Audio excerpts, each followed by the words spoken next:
How's it going today, everybody? We are back with another Bandai 50th Anniversary Memorial Box review. Today, it is on the Godzilla 1964, aka Godzilla vs. Mothra, aka Godzilla vs. The Thing, aka the 3 or 4 other titles that the 64 movie has, because there is a lot.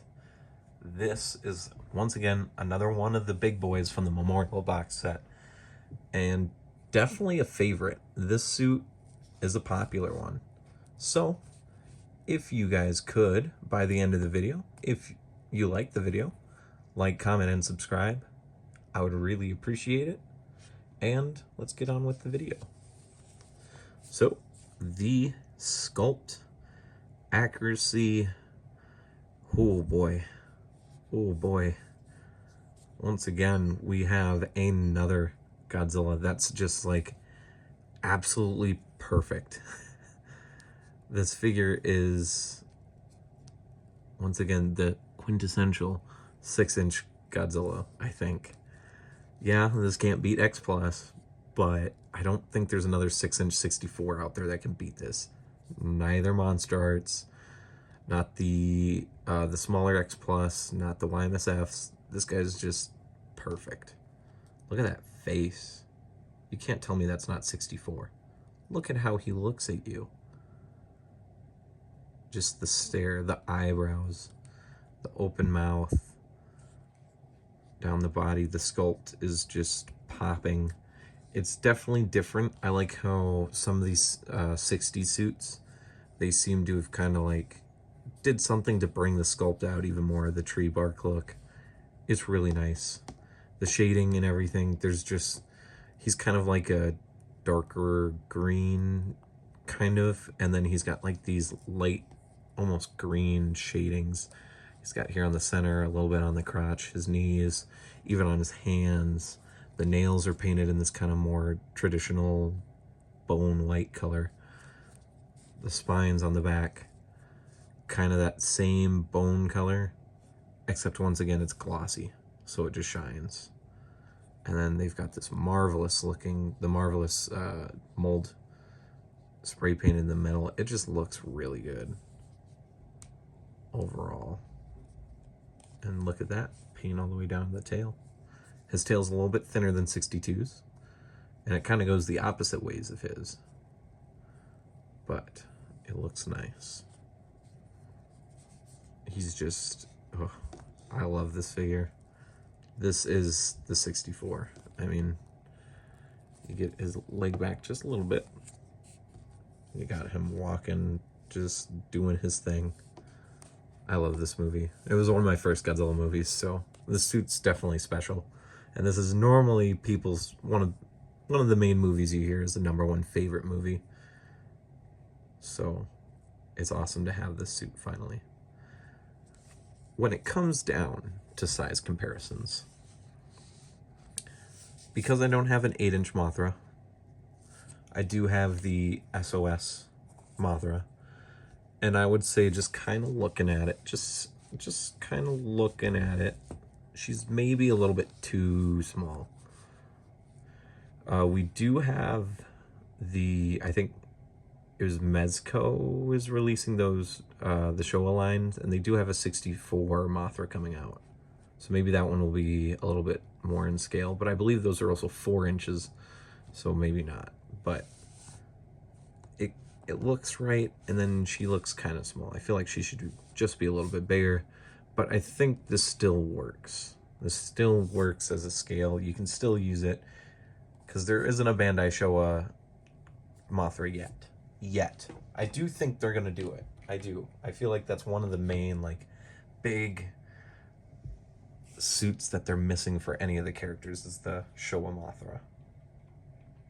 And because I do have a Mothra larva that is in the Monster Arts, we'll look at the size comparison with this Heisei Mothra larva, which looks good, actually. Let's just see. Put Godzilla here. Oh, yeah. I mean, honestly, that's spot on. It's one of the Monster Art scales that really does look accurate. I actually love this. I like that this Mothra is not only in scale with the Monster Arts, but it's also in scale with the Bandai vinyls, which is really nice because the Tokyo SOS ones are slightly, and when I mean slightly, I mean they're slightly too big, but this one, perfect scale. Perfect scale. That looks awesome. All right, let's look at the articulation before we finish this video out. So, of course, Godzilla has legs, leg articulation. He does have a little bit of chunky thigh, though, so they actually can't really go back. You can force it, but I mean, you're really only going to get that much. So even for walking photos, you kind of have to, like, really exaggerate how far the front one goes, but you can get it to look good. I think that looks nice right there. And then you can have his arms down, which they also articulate. And the sweet spot with this figure, the head also articulates. Why is it only on every few Godzillas that they have articulated heads? I honestly don't really know. I'm sure it's a Bandai thing. Some of them, the seam and cut worked, like this guy, and some it didn't, like 68. But who knows? But you can get those movements, so this is going to be a fun guy to make a photo shoot with. You know, they all are, but when they had the head articulation, it kind of just adds a little bit, because even if I only move it slightly, it can change the whole contrast of the photo. But that's pretty much it with this review. Once again, we've got another near perfect or perfect Bandai 6-inch figure.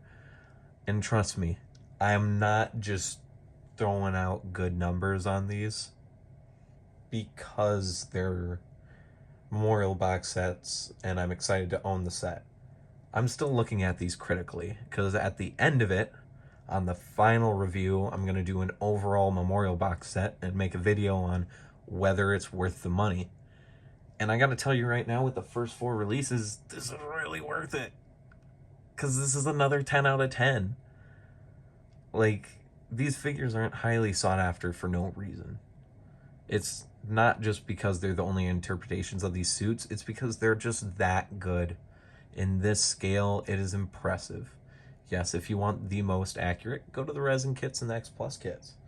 Definitely. Those are the most spot on, you know, of anything you can get in the Godzilla line. But if you're like me and you like the Bandai vinyls and that's what you're collecting, or even the monster arts, you know, or you do a little bit of both, this is the quintessential 64 in this scale.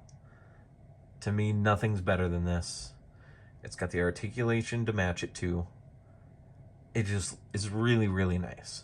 So hopefully Bandai starts re-releasing these molds so other people can get them as well. Because I think that would really, really do well. Will it happen? I don't know. I don't know. Something to me kind of suggests that maybe some of them will and some of them won't. 62 and 84 were on the Bandai Godzilla Store exclusive poll. They both were. So it kind of makes me think that maybe they're thinking about it. Also by the mold dates, because they all say 2003 for the new ones that were introduced in the memorial box, it kind of makes it sound like these were going to get a second release somewhere down the line. And maybe that's now. Who knows? But if you guys like the video, please, please, please, please, please like the video. Subscribe if you're new. I always welcome more collectors. It's always fun. Keeps the conversation going. And comment, you know. Comment if you like the video, if you like the figure, you wish you had the figure, you know, whatever you want. It does help. It helps with the YouTube algorithm. We're continuing to grow. We're nearing 100. We got to get there by the end of October. That's why I'm really putting extra into these videos, trying to really make sure that they're short and sweet for you guys, so you don't have to use too much time watching, but also make it enjoyable for y'all. So let me know if it is. This is Kaiju Addict. We're signing out with another perfect vinyl figure. Peace, rock on, and please, everybody, stay safe. We'll get through this. I'll see you later. Bye, guys.